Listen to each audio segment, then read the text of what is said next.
Kartassa on Ryyneri. Ryyneri on ihan tavallinen keski-ikäinen mies, mutta ufot ovat muunnelleet hänen aivojaan. Ja hänestä on tullut psykopaatti. Tarvitsen rahaa!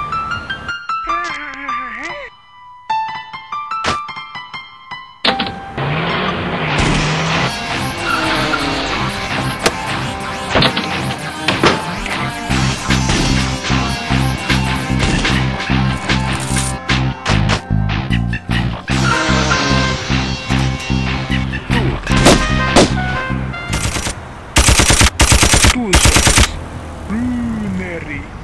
Täällä puhuu poliisien neuvottelija. Kuuletko meitä?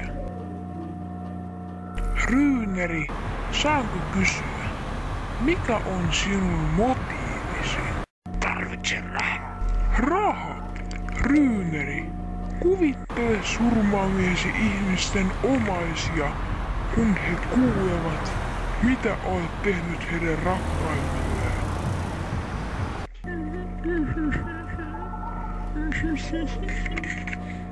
Se toimii.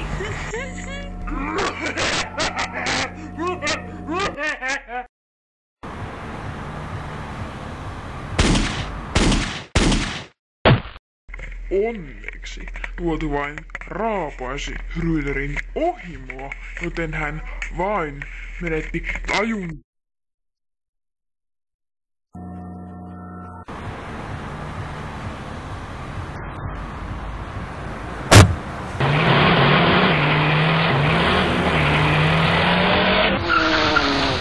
Mene siinä vaan edeltä.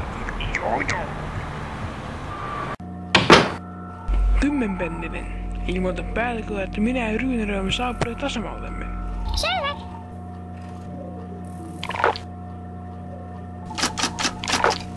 Mihinkäs Seppo on hävinnyt? Käy tupakalla, mut sitä ennen vessassa. Sieltä taisi olla 7. kahvikupinen väliin. 7? Niin? Mistähän on muita 8? Enkä tunnu vielä missään. No kyllähän mäkin kerran join semmoset 13. Joo, niin varmasti. Tämä on siis Ryyneri. Se 5 henkeä on muodostunut psykolla. Hänpä juuri. Ajattelin, että voisin suoltaa hänessä uutta kirjoitusmenetelmää, joka juuri hyväksyttiin kirjojen sopimuksesta. Kuulostaa erittäin hyvältä ajatukselta. Tehdäänpä niin.